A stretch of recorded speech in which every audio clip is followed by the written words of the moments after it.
So for example, we have Louise here, who's the sponsor, or one of the bosses is here. You have a podcast, right? Mm-hmm. How are you finding having a podcast? Great, love it. Just get to chat with people about stuff. And before you got a podcast, did you like listen to podcasts? Yeah, all the time. How often? Always every day. Did you ever think like, man, like I'm always listening, like I listen to podcasts, it's cool. Have you ever like, what about if like I started one? You thought about it? Yeah.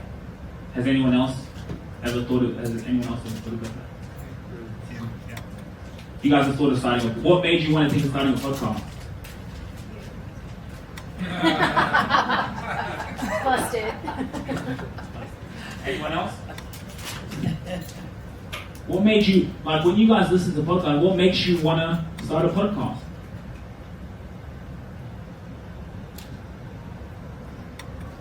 It's partly about having a voice, but it's also fundamentally finding new clients, doing what I love, speaking to other people that love this area. I've been told that I should start my dad told me I should start a podcast because I have like music takes that other people don't necessarily think about or something. So it's like, oh, you should tell people what you think of that song or how you analyzed it or whatever. It's not that unique, but it is something that like to fill a gap that you don't hear in the ecosystem already. That's adding your voice to it.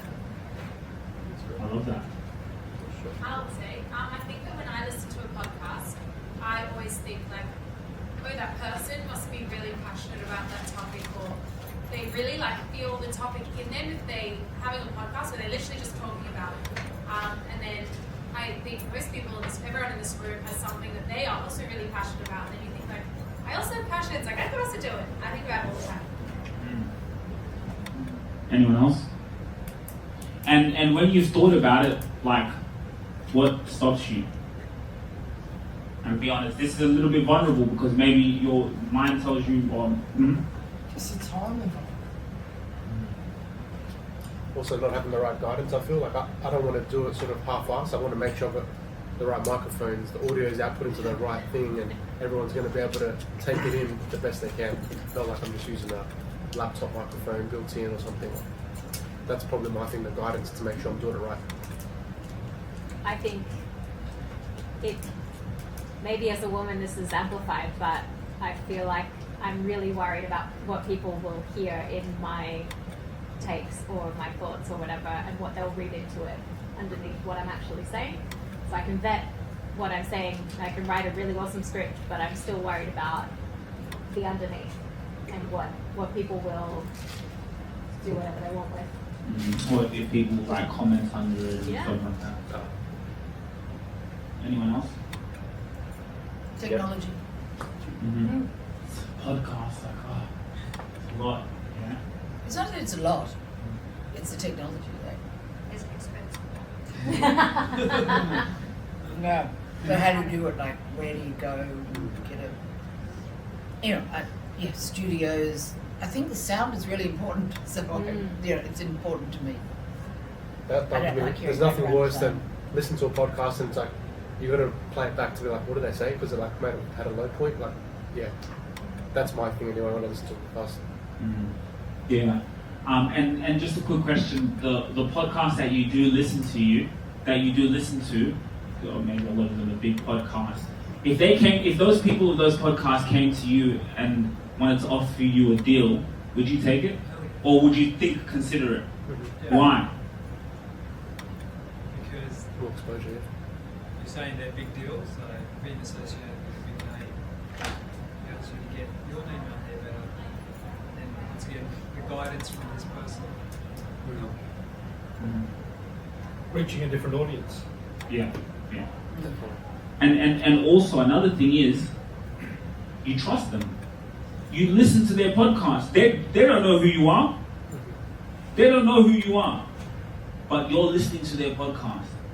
So if you were to see them in real life, you'd be like, yo, those are the people I listen to your podcast. If they were to come to you and say, hey, there's a deal we could do, not even going on their podcast, but if there's a deal, if they were to present an opportunity to you, you would be more likely to trust them.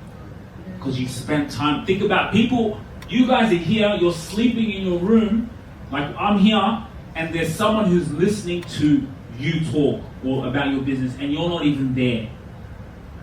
And they're now sharing that with people. Do you know how powerful that is? Even if you have 5 people who do that.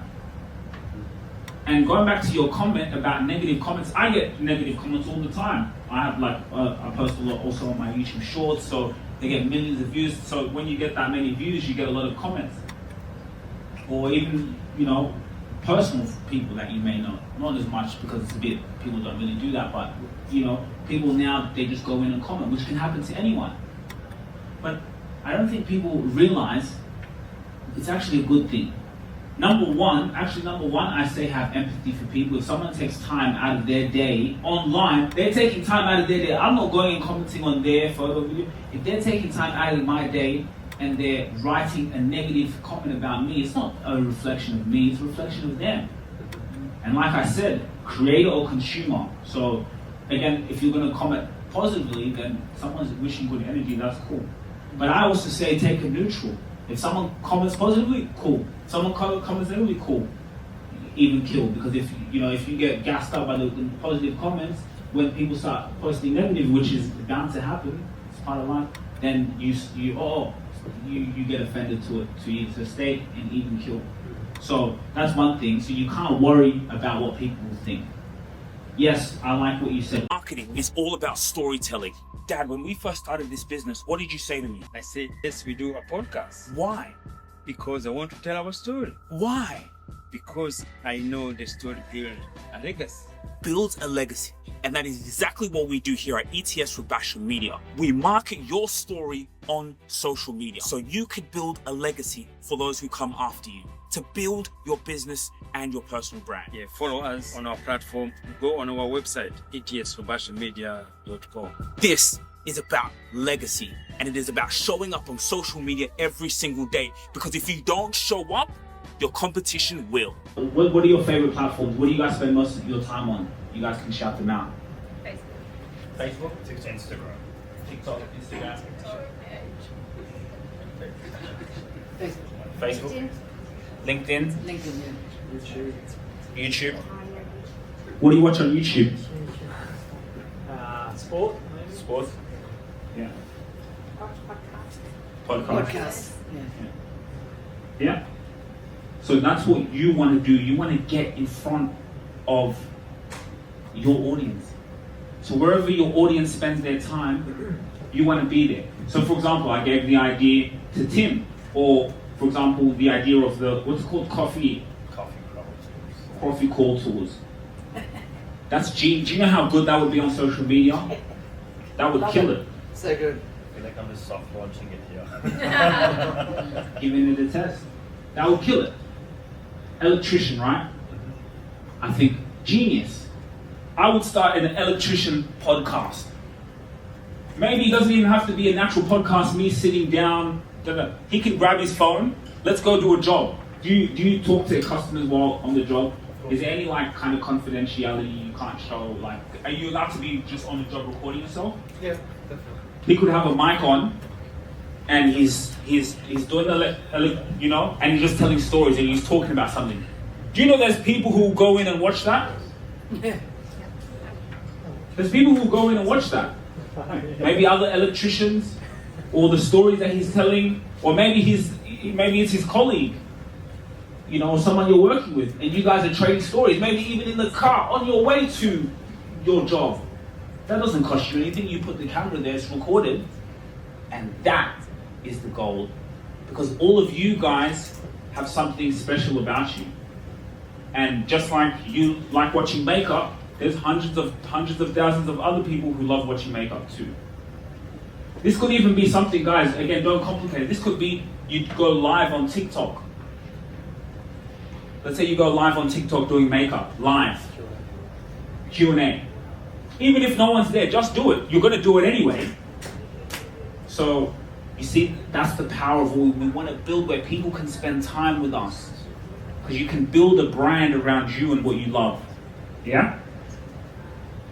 Any questions so far? Yeah, I just wanted to ask you. There was a lady that I met. She said, I don't podcast, but I she's a guest on many podcasts. So that's her version of getting exposure. Does that have the same effect, or is it still beneficial to still start your own podcast?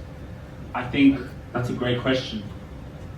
I think it's valuable to do both.